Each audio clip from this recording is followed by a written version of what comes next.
ইরানের missile site ও পরমাণু স্থাপনায় ইসরায়েল যুক্তরাষ্ট্রের হামলা, পাল্টা জবাবে প্রথমবার হজ কাশেম ক্ষেপণাস্ত্র ছুঁড়ল তেহরান।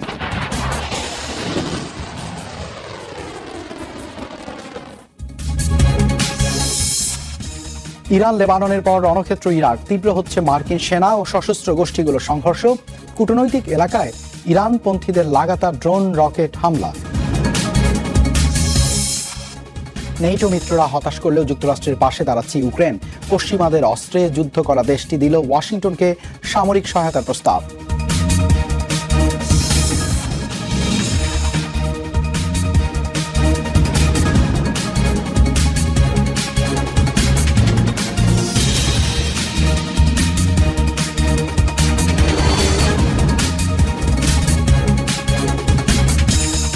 দর্শক সবাইকে আমন্ত্রণ যমুনা আইডেস্কে। শিরোনামগুলো দেখছিলেন।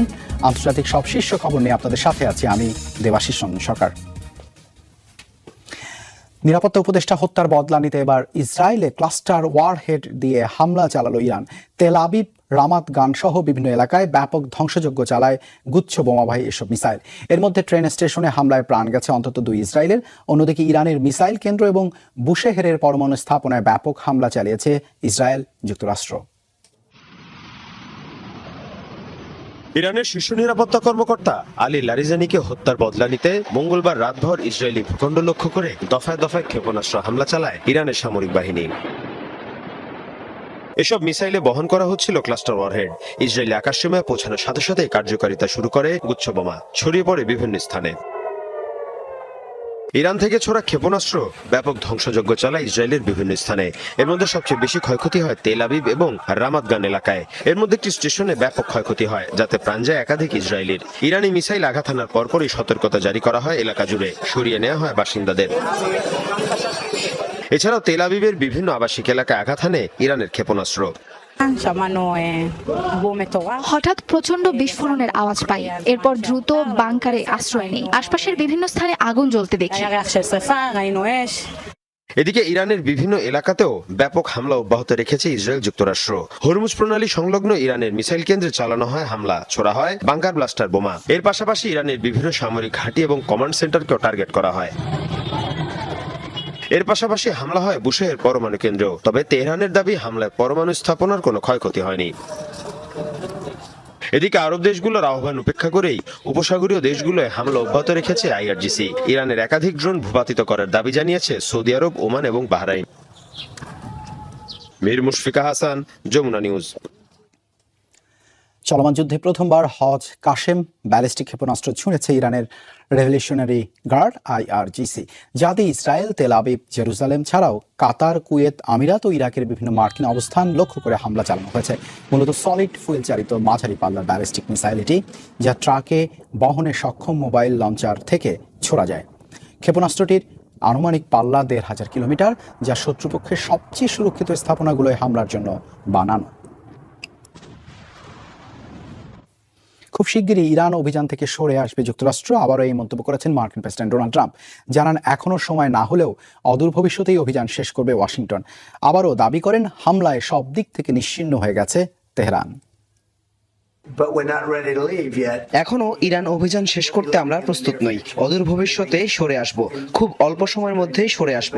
তারা এই মুহূর্তে সব দিক থেকে নিশ্চিহ্ন হয়ে গেছে। আবারও বলছি, মধ্যপ্রাচ্যের দেশগুলো থেকে দারুণ সমর্থন পেয়েছি আমরা, কিন্তু ন্যাটো থেকে কোনো সমর্থনই পাইনি। বলতে গেলে কোনো সমর্থনই পাইনি। অতিরিক্ত মেরিন সেনা সহ জাহাজের নাবিকদের নিয়ে মধ্যপ্রাচ্যের দিকে অগ্রসর হচ্ছে একটি মার্কিন যুদ্ধজাহাজ। মঙ্গলবার মার্কিন গণমাধ্যম CNN এর প্রতিবেদনে এমনটাই জানানো হয়। সামুদ্রিক নজরদারি ডেটা বলছে এরই মধ্যে মালাক্কা প্রণালী অবধি পৌঁছেছে এই যুদ্ধজাহাজ। একই সাথে যুক্তরাষ্ট্রের নৌবাহিনীর একটি উভচর জাহাজও আসে ট্র্যাকিং এর নজরে। 3 মার্কিন কর্মকর্তার বরাতে CNN জানায় অতিরিক্ত মেরিন সদস্যদের USS ট্রিপোলি জাহাজে করে মধ্যপ্রাচ্যে নেওয়া হবে। মার্কিন নৌবাহিনীর জাহাজগুলো প্রায়ই AIS ট্রান্সপন্ডার বন্ধ রেখে চলাচল করে। ওই কর্মকর্তারা জানান ব্যস্ত নৌপথে চলাচলের সময় নিজেদের অবস্থান প্রকাশে ঝুঁকিতে পড়তে পারে জাহাজগুলো। যৌথ অভিযানের প্রথম দিনই মিসাইলের টার্গেট হয় ইরানের কৌশলগত গুরুত্বপূর্ণ ও সবচেয়ে বড় দ্বীপ কেশম আইল্যান্ড। বোন পাহাড়ের নৈসর্গিক সৌন্দর্যে ঘেরা দ্বীপটির নিচে রয়েছে ইরানের বিপ্লবী গার্ড বাহিনীর বিস্তৃত মিসাইল সিটি। তাছাড়া হরমুজ প্রণালীতে প্রবেশের পথ সরাসরি নিয়ন্ত্রণ করা হয় দ্বীপটি থেকে। কেশমের প্রধান পানি শোধনাগারে মার্কিন হামলার পরই হরমুজ প্রণালী বন্ধ করেছিল ইরান।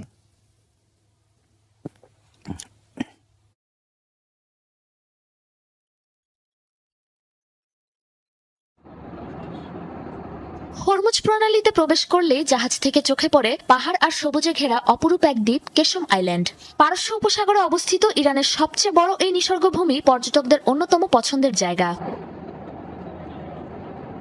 তবে দ্বীপটির ম্যানগ্রোভ বনের নিচে রয়েছে অভিনব এক স্থাপত্যে তৈরি ইরানের ভূগর্ভস্থ সমর ভান্ডার মিসাইল সিটি।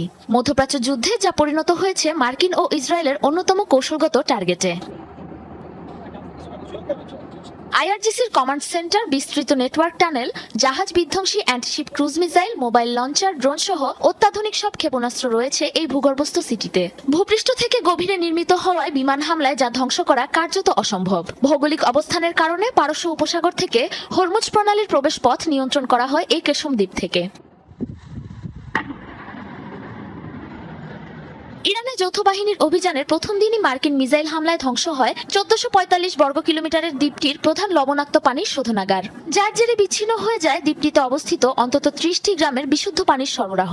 জবাবে প্রথমে বাহরাইনে অবস্থিত মার্কিন নৌঘাঁটি জুফেয়ারে হামলা চালায় ইরান। এরপর নিষিদ্ধ ঘোষণা করে হরমুজের পথে বিশ্বের সব দেশের জ্বালানিবাহী জাহাজের যাতায়াত। ইতিহাস ঘেঁটে জানা যায় আলেকজান্ডার দ্য গ্রেটের নৌসেনাপতি নিয়ারকাস দ্বীপটি আবিষ্কার করে এর নাম দিয়েছিল ওরাক্তা। এরপর বহু বেলা গড়িয়ে দ্বীপটিতে আসে পর্তুগিজরা। 1621 সালে এই দ্বীপে তাদের তৈরি দুর্গ দখল করে নেয় পারস্য ও ব্রিটিশ যৌথ বাহিনী। 1935 সালে দ্বীপটি থেকে ব্রিটিশরা তাদের নৌঘাঁটি সরিয়ে নিলে অঞ্চলটির পূর্ণ নিয়ন্ত্রণ ঘোষণা করেন ইরানের তৎকালীন সম্রাট রেজা শাহ পাহলভি। পৌরাণিক রাজা এরিথ্রাসের সমাধি, ইউনেস্কো স্বীকৃত কেশম জিও পার্কের পাশাপাশি এখানে রয়েছে ভ্যালি অফ স্টার্স ও বিশ্বের অন্যতম দীর্ঘ খনিজ লবণের খনি নামাকদাম। তবে যুদ্ধ শুরু হওয়ার পর থেকে বাণিজ্য ও পর্যটন কেন্দ্র থেকে ফ্রন্টলাইন দুর্গে পরিণত হয়েছে Qeshm island. Sabrina Nusrat, Jamuna News. লেবাননের রাজধানী সহ দক্ষিণাঞ্চলে ভয়াবহ তাণ্ডব চালাচ্ছে ইসরায়েল। বৈরুতে নিহত হয়েছে কমপক্ষে 6 জন, আহত 24 জন। বুধবার ভোর রাত থেকে মুহুর্মুহু বোমাবর্ষণ চলছে একের পর এক এলাকায়। ব্যাপক বিস্ফোরণের আওয়াজ পাওয়া গেছে রাজধানী কেন্দ্রে। একাধিক ভবনে হয়েছে হামলা। আল আকবিয়া, কেনারিত এবং সিডান শহরে হয়েছে বড় ধরনের হামলা। এর আগে জোরপূর্বক উচ্ছেদের নির্দেশনা দেওয়া হয় অঞ্চলগুলোয়। ফিলিস্তিনি শরণার্থী শিবির থেকে সরে যেতে বলা হয় বাসিন্দাদের। হামলার জবাবে ইসরায়েলের উত্তরাঞ্চলে বিপুল সংখ্যক রকেট ছুঁড়েছে হিজবুল্লাহ গোষ্ঠী। দুপক্ষের সংঘাতে রণক্ষেত্র সীমান্ত এলাকা। লেবাননে ইসরায়েলের হামলায় প্রাণহানির 900 ছাড়িয়েছে।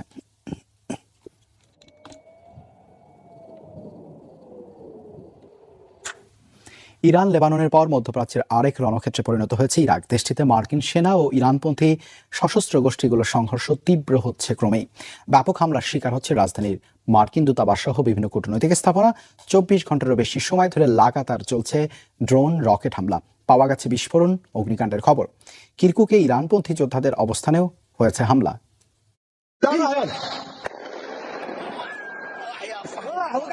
এই দৃশ্য বাগদাদের সবচেয়ে সুরক্ষিত স্থাপনার। অত্যাধুনিক আকাশ প্রতিরক্ষা ব্যবস্থা দিয়ে ঢাকা সত্ত্বেও মুহুর্মুহু হামলা চলছে মার্কিন দূতাবাসে। প্রাঙ্গণে আছড়ে পড়েছে ড্রোন।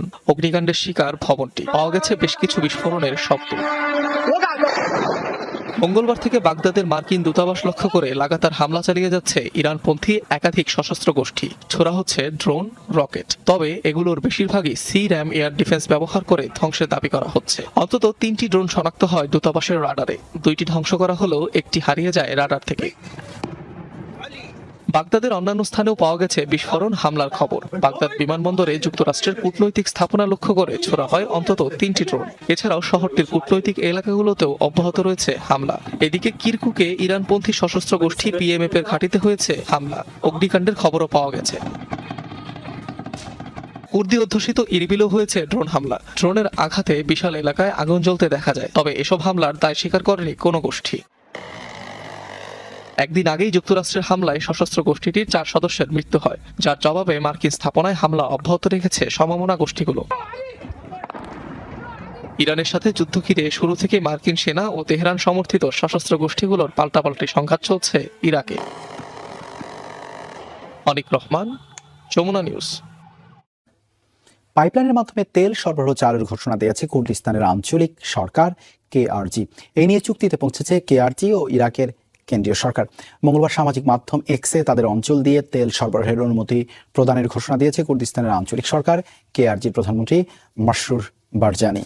চুক্তি অনুসারে বুধবার থেকে তুরস্কের জেইহান জ্বালানি কেন্দ্রে তেল রপ্তানি শুরু করবে দুই দেশ। প্রাথমিকভাবে দৈনিক অন্তত 1 লাখ ব্যারেল তেল রপ্তানি করা হবে বলে আশা করা হচ্ছে। এতে মধ্যপ্রাচ্যে তেল সরবরাহে বিঘ্নের আশঙ্কা কিছুটা কমেছে বলে মনে করছেন বিশ্লেষকরা। ইরানের হামলা ঠেকাতে অত্যাধুনিক সি-র্যাম আকাশ প্রতিরক্ষা ব্যবস্থা মোতায়েন করেছে যুক্তরাষ্ট্র। এই অস্ত্রের সাহায্যে ড্রোন প্রতিহতের দৃশ্য সামাজিক মাধ্যমে ভাইরাল।